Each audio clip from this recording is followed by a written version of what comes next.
The Gentleman with Two Names, a Miss Marple Mystery. Hi there, welcome back to Haunting Vales. Tonight's mystery begins with a charming gentleman known by two different names. While the village dismisses it as a simple misunderstanding, Miss Marple suspects that one identity is hiding a dangerous secret. Before we uncover the truth behind The Gentleman with Two Names, don't forget to subscribe for more haunting Miss Marple mysteries on Haunting Vales. Chapter 1. The Gentleman with Two Names. The morning train arrived at St. Aldwyn beneath a pale grey clouds. It was running a few minutes late, though nobody in the village seemed to mind. The station master checked his pocket watch with the same weary expression he wore every morning. A pair of gardeners discussed the weather beside a stack of wooden crates. The scent of fresh bread drifted from the bakery across the road. It was an ordinary morning, quiet, predictable, the sort of morning that made people believe nothing remarkable could possibly happen. Miss Marple sat on the old wooden bench at the far end of the platform, with her knitting resting comfortably in her lap. She wasn't waiting for anyone. Watching people had always been one of her favorite ways to pass an hour. Villagers had a habit of telling their stories through small moments, a hurried glance, a nervous smile, a greeting that lasted a second too long. Most people never noticed such things. Miss Marple almost always did. The final carriage door opened and a gentleman stepped onto the platform. He looked to be in his late 50s, tall, well-dressed. His grey overcoat had been brushed with care, and his polished shoes carried hardly a speck of dust.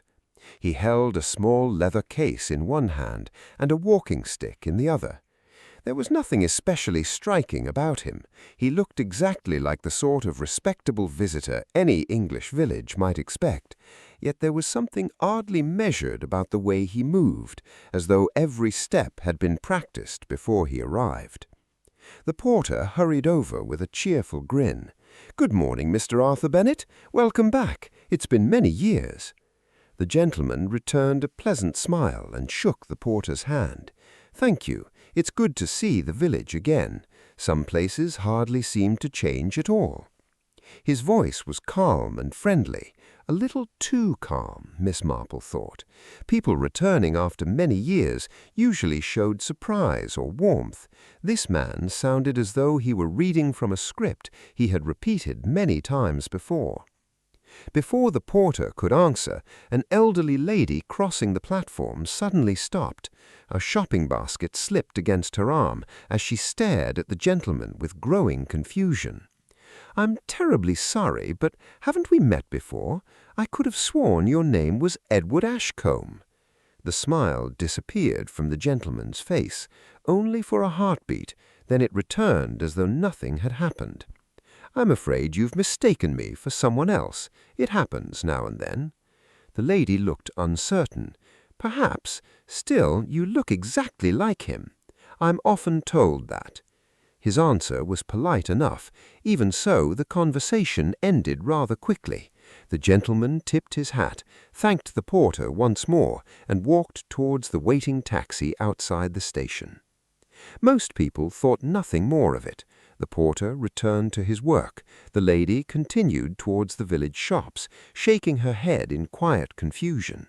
Before long, the platform became busy again, filled with ordinary conversations about gardens, church meetings, and rising food prices. Miss Marple, however, had noticed something the others had missed. The gentleman's hand had tightened firmly around the leather case the instant the name Edward Ashcombe had been spoken. It wasn't fear exactly, nor anger. It was the reaction of someone who had spent a very long time hoping never to hear those words again. By late afternoon, the news had travelled through every corner of St. Aldwyn. The stranger had taken rooms at Blackthorn House, a grand country home that had stood empty for many years. Then, as evening settled over the village, another rumour quietly appeared. Before the morning train had even arrived, someone had visited the old church and asked to see birth records dating back more than 30 years. They hadn't been searching for Arthur Bennett. They had been searching for Edward Ashcombe. Miss Marple put another careful stitch into her knitting and gazed towards Blackthorn House, now barely visible beyond the trees. People sometimes changed their names for perfectly innocent reasons, but they almost never hid an old name unless they feared what might follow it. And somehow she felt that before the week was over, one of those two names would lead to murder. Chapter 2. Blackthorn House keeps its silence. By the following morning, Blackthorn House had become the centre of every conversation in St. Aldwyn. The old manor had stood empty for nearly 7 years, its gardens left wild, and its stone walls slowly darkening with age. Now there was smoke rising from the chimneys again. Lamps glowed behind the tall windows each evening. Yet the gentleman calling himself Arthur Bennett remained almost invisible.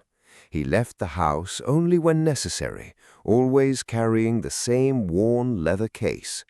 He spoke politely to anyone who greeted him, but the conversations never lasted more than a minute.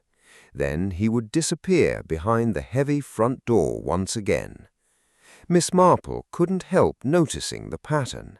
Every afternoon, at exactly 4 o'clock, Mr. Bennett walked alone to the churchyard. He never entered the church itself. Instead, he wandered among the old graves, stopping before several weathered headstones as though searching for a name he couldn't quite remember. Sometimes he stood perfectly still for several minutes before quietly turning away.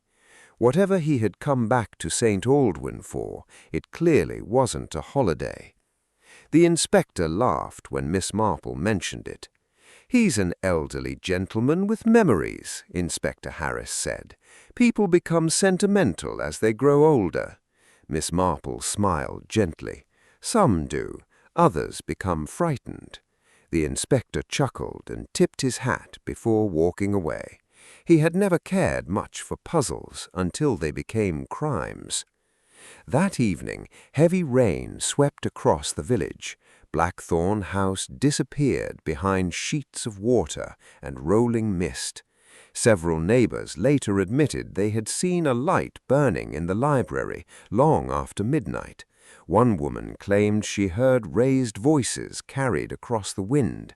Another insisted she saw a second figure standing near the front gate before the rain swallowed everything from view. Nobody could agree on what they had actually seen. Villagers often mixed facts with imagination. Still, Miss Marple quietly remembered every detail. Just after sunrise, the peace of the village was broken. The gardener from Blackthorn House ran breathlessly to the police station. His face had lost all color. He could barely speak. Inspector Harris reached the manor within minutes. Miss Marple arrived not long afterwards, though nobody had asked her to come. Somehow, she usually appeared when she was needed. The library door stood open. Mr. Bennett lay motionless beside the great oak desk, one hand stretched towards the fireplace. The room was strangely orderly. The furniture hadn't been disturbed. The shelves were untouched. A cup of tea sat cold upon a small table, almost full. It looked less like the scene of a violent attack and more like someone had simply stopped breathing halfway through an ordinary morning. But one thing was missing: the leather case. Inspector Harris searched every room in Blackthorn House. Cupboards were opened, drawers emptied, even the attic was inspected. The case had vanished without a trace. Whoever had taken it knew exactly what they were looking for. While the constables examined the library, Miss Marple quietly noticed a loose floorboard beneath the desk. Hidden underneath was an old photograph, its edges worn with age. It showed two young boys standing outside Blackthorn House, smiling at the camera. They looked almost identical. She carefully turned the photograph over. Written in faded ink were 5 simple words. Only one keeps the name. Inspector Harris frowned. Probably an old family saying. Miss Marple looked once more at the faces of the two boys.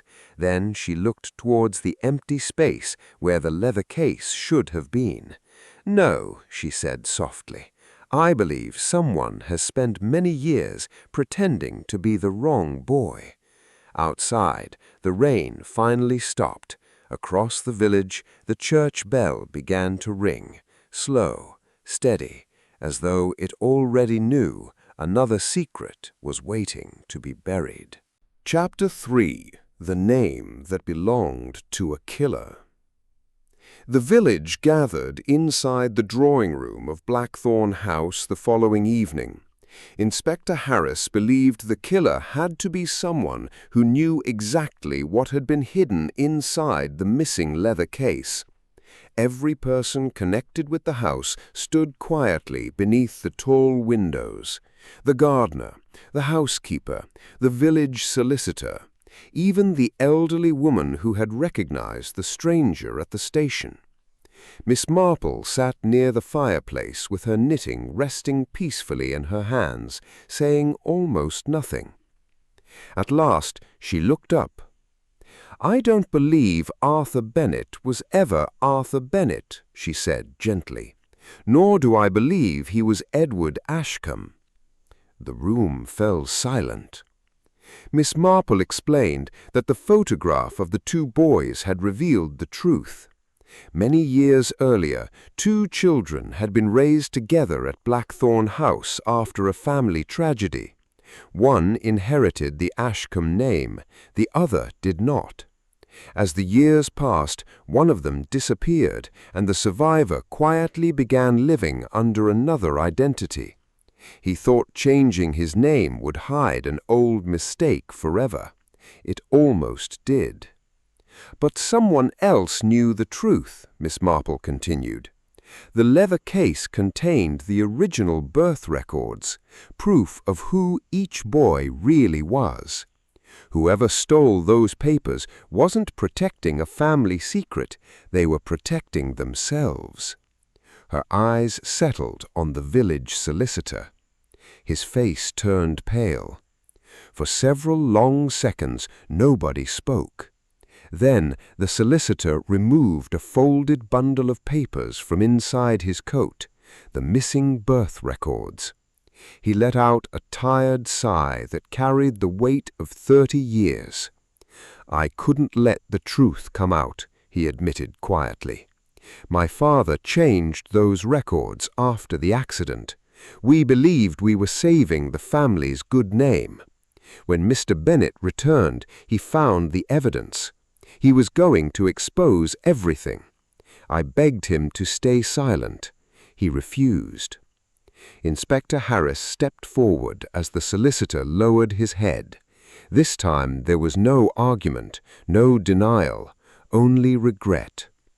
Outside, evening sunlight spread across the gardens of Blackthorn House as the constable escorted the defeated man towards the waiting police car. Miss Marple remained by the window, watching in thoughtful silence. A name could be borrowed, a signature could be forged, but the truth had a stubborn habit of waiting patiently until someone was willing to see it. If you enjoyed this mystery, don't forget to like the video, subscribe to the channel, and share your thoughts below. Until next time, remember, the smallest clue is often the one everyone else walks past.